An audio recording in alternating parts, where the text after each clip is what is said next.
So I put my hand to his throat, and just for a few seconds, because before that he's very strong. He just completely turned around and grabbed me by the throat. He said, "Now I'm going to show you what I'm going to do to you." And he had me by the throat to the point that I couldn't breathe. So I put my hands up in the air like surrender, because I couldn't talk. And that's when he finally let go. Okay. And as you're describing it, this is somebody that you're in an intimate relationship with. Is that right? Well, intimate. I see him maybe 2-3 months, maybe. Okay. And how did the two of you meet? I think.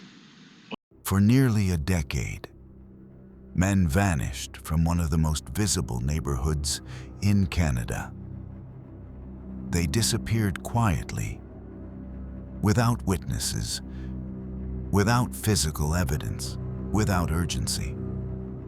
Some were reported missing, others were not. Their names appeared briefly in police databases, then slipped into silence as weeks became months, and months became years. Friends noticed absences. Families felt unease. Police searched briefly, and then the cases slowed. What no one realized was that the disappearances were not random. They were not accidents. They were not people choosing to start over. They were part of a pattern. And the man responsible did not hide in alleys or abandoned buildings. He did not flee the country. He did not live on the margins of society. He worked openly. He was invited into homes. He posed for photographs at parties and holidays. He was trusted. His name was Bruce McArthur. And for years, he lived in plain sight. Toronto's gay village, centered around Church and Wellesley streets, has long been one of the most visible LGBTQ+ neighborhoods in North America. It is a place shaped by decades of activism, resilience, and community building. A neighborhood where bars, cafes, and social spaces became lifelines for people who had nowhere else to belong. For many, the village represented safety. It attracted people from across Canada and around the world. Immigrants, refugees, and newcomers often arrived with little more than hope and anonymity. Some were estranged from family, others lived alone. Many worked service jobs, short-term contracts, or informal employment. The community was vibrant, but also transient. People moved frequently. Social circles shifted. A person would disappear without immediately triggering alarm. Absence did not always mean danger. Sometimes it simply meant change. That reality mattered. Because between 2010 and 2017, men connected to this neighborhood began vanishing under circumstances that were unsettling, but not at first obvious. They were middle-aged. They lived quietly. They were not highly visible in mainstream society, and their disappearances were treated as isolated events. The village had survived discrimination, raids, and neglect before. Few realized it was about to become the hunting ground for one of Canada's most notorious serial killers. Bruce McArthur was born in 1951 in Ontario. By the time he reached his 60s, there is nothing about him that drew attention. He was older, soft-spoken, and physically unremarkable. He dressed casually. He smiled easily. He did not fit the image most people associate with danger. For much of his adult life, McArthur appeared conventional. He had been married. He had children. He once lived a suburban family life that, from the outside, looked ordinary and stable. When that marriage ended, he drifted into a quieter existence, one that allowed him to operate without scrutiny. McArthur supported himself as a self-employed landscaper, a job that offered both flexibility and privacy. His work took him across Toronto, often into affluent neighborhoods and private residences. He was trusted with access to backyards, tools, and long hours alone on other people's property. His presence was rarely questioned. Landscaping also gave him something else. Explanation. A reason to be anywhere. A reason to arrive early or stay late. A reason to dig, move soil, and work unseen. To clients, MacArthur was dependable and skilled. To neighbors, he was quiet and polite. To acquaintances, he was friendly, sometimes even generous. But landscaping was not the only role he played. At one point, MacArthur also worked seasonally as a mall Santa Claus. He dressed in costume, posed for photographs, and interacted with families and children in one of the most trust-dependent roles imaginable. Parents smiled, children laughed, cameras flashed. No one questioned him. The role required patience, warmth, and the appearance of harmlessness, and MacArthur delivered it convincingly. To the public, he was not threatening. He was comforting. Alongside this public image, MacArthur lived a second life. He spent time in Toronto's gay village and used dating apps to meet men, often presenting himself as stable, attentive, and emotionally safe. He did not appear aggressive or unpredictable. In fact, many people described him as calm, someone who listened more than he spoke. This dual existence allowed MacArthur to move seamlessly between worlds. In one, he was a landscaper and seasonal Santa. In another, he was a familiar face in the community, someone people felt they could trust. What almost no one realized was that police had encountered him before. Years earlier, MacArthur had been questioned in connection with another disappearance. He denied involvement. There was no body, no physical evidence, no charges. The moment passed, and Bruce MacArthur learned something crucial. He learned how easily trust could be earned. He learned how assumptions protected him. And he learned that appearing harmless was his greatest defense.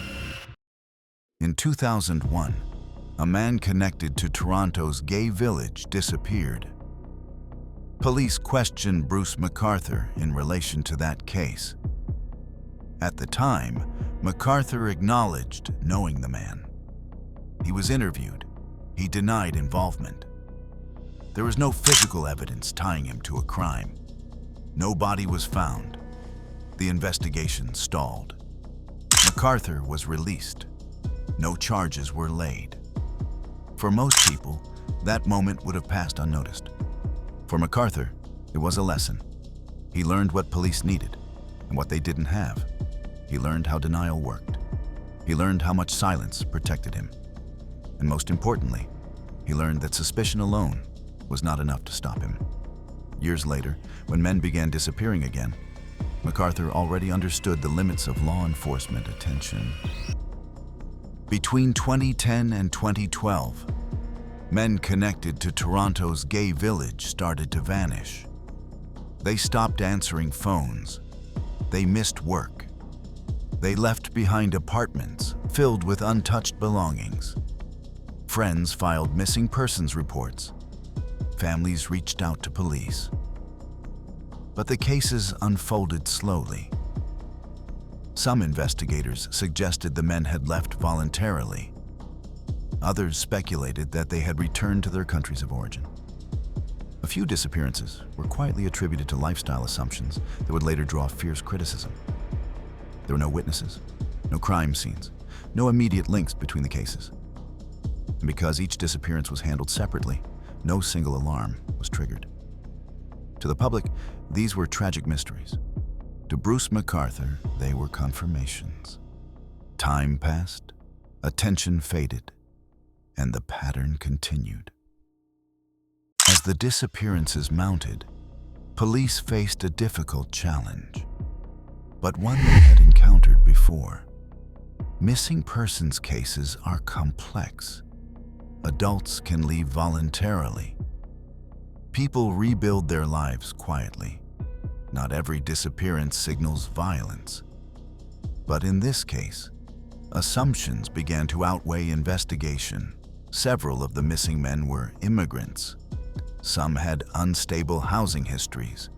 Others worked informal jobs or had limited family contact. Investigators speculated, sometimes openly, that these men had chosen to disappear. That belief slowed everything. Cases were not escalated.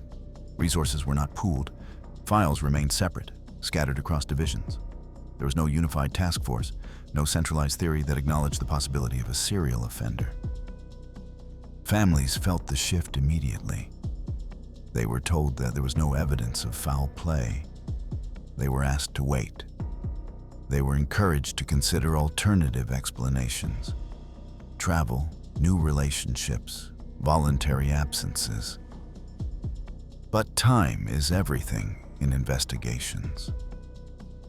And time was slipping away. By 2012, concern inside the community had grown too loud to ignore. Police announced the creation of Project Houston, a special investigation into the disappearances of several men connected to Toronto's gay village. The move was framed as proactive, a sign that authorities were taking the concerns seriously. But Project Houston was flawed from the beginning. Investigators focused narrowly on 2 missing men. The scope was limited, the timeline was compressed. Critical connections were dismissed as coincidence rather than pattern. Once again, Bruce MacArthur was interviewed. Once again, he denied involvement. There was still no body, no forensic evidence, no eyewitnesses. And without those elements, the investigation stalled. Project Houston concluded that there was no evidence of a serial killer. The task force was disbanded. The files were closed. For MacArthur, this was confirmation. He had been questioned. He had survived scrutiny. And he had learned that even multiple disappearances were not enough yet. For the families, the closure of Project Houston was devastating. They were left with unanswered questions and a growing sense that the system had moved on without them. Years passed without updates.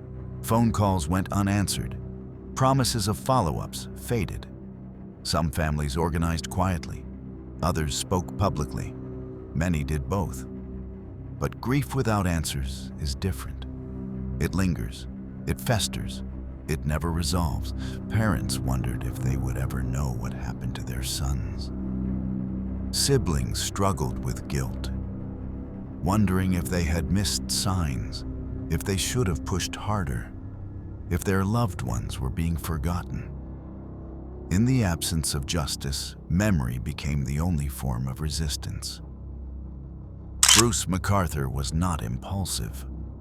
He was deliberate. He observed patterns within the community, who lived alone, who lacked strong support networks, who would not immediately trigger large searches. He listened carefully. He remembered details. MacArthur used dating apps not just to meet people, but to assess them. Who would trust him quickly? Who needed companionship? Who would agree to meet privately? He often presented himself as helpful, generous, and emotionally available. For some men, he offered stability. For others, he offered attention. That trust was crucial. MacArthur did not force his way into lives. He was invited, and once that invitation was given, he controlled everything that followed. Bruce MacArthur's greatest advantage was privacy. He did not abduct strangers from public spaces. He did not rely on force in the open. Instead, he operated behind closed doors, inside apartments, homes, and locations where no one else could see or hear what was happening. Most of his meetings began like countless others arranged through dating apps.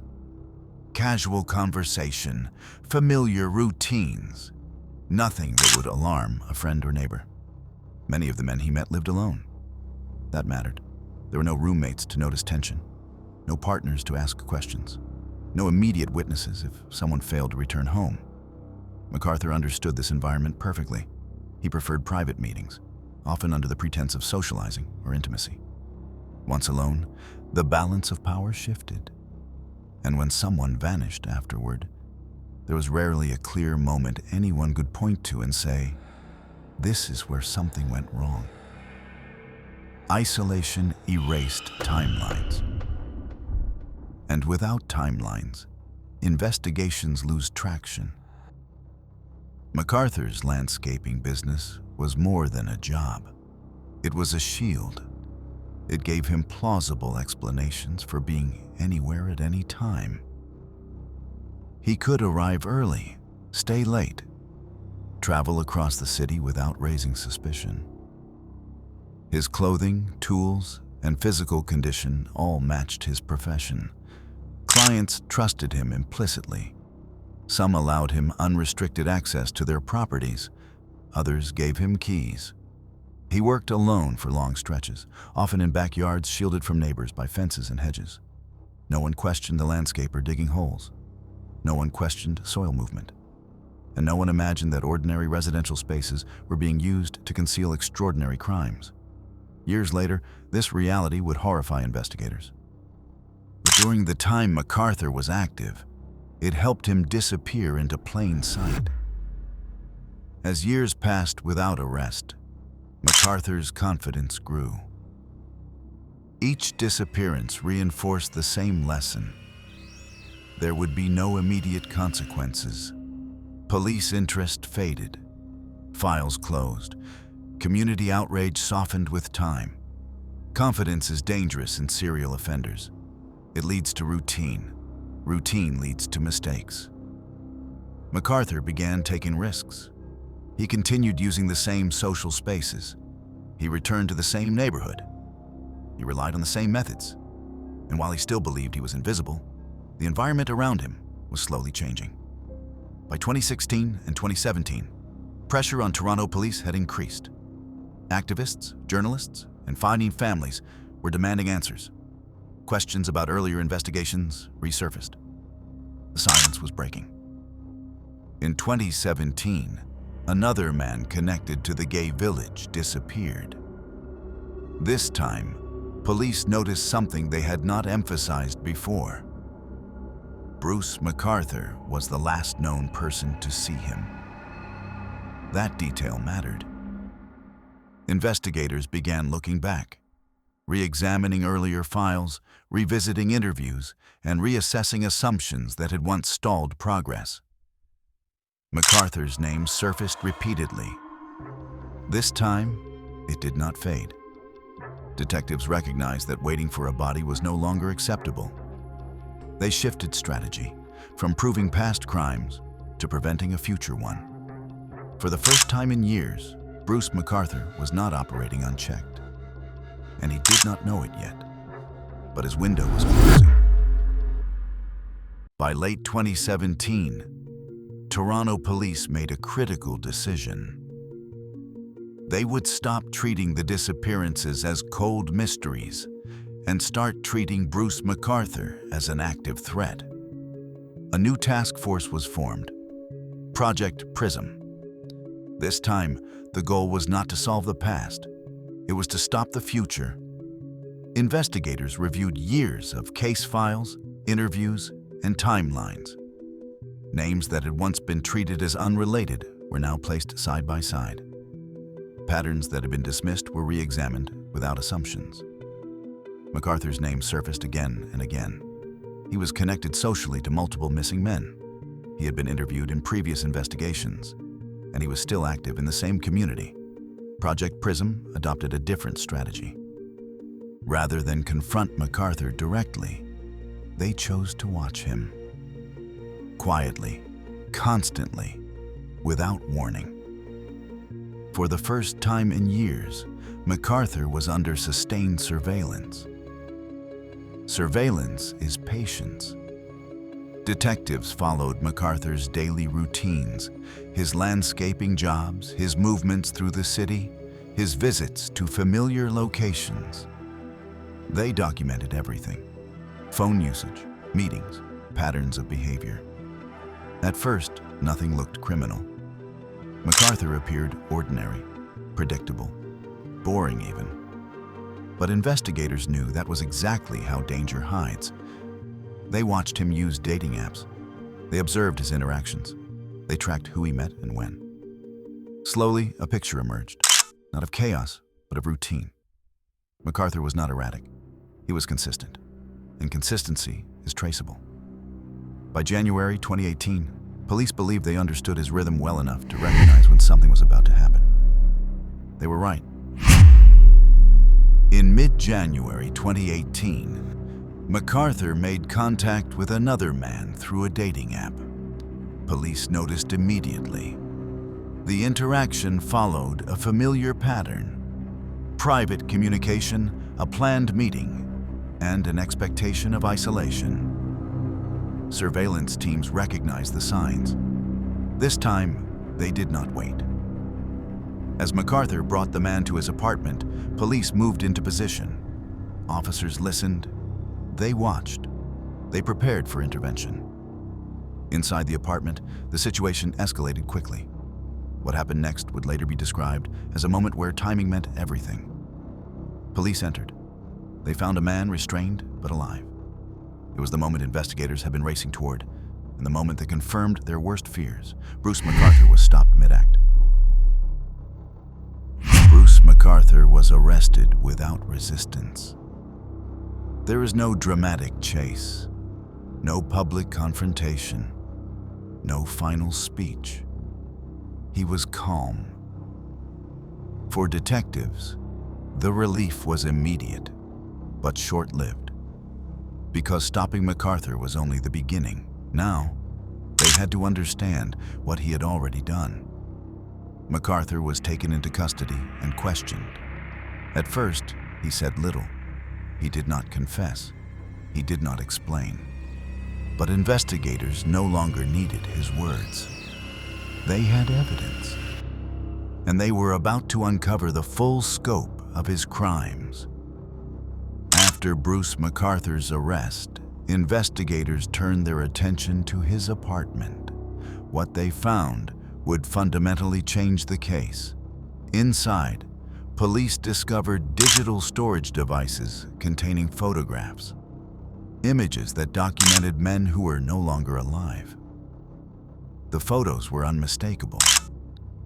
They showed victims restrained, posed, and photographed deliberately. There was no ambiguity. These were not accidents. These were not misunderstandings. This was documentation. For investigators, the images provide something that had been missing for years: undeniable proof. The photographs confirmed not only MacArthur's guilt, but the scope of his crimes. They linked him directly to multiple disappearances that had once seemed unconnected.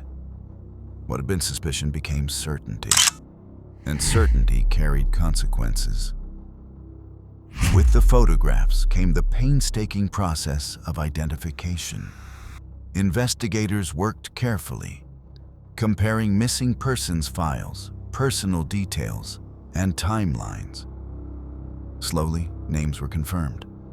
Faces were matched to lives that had vanished years earlier. Families were notified. For many, the call they had dreaded and longed for finally came.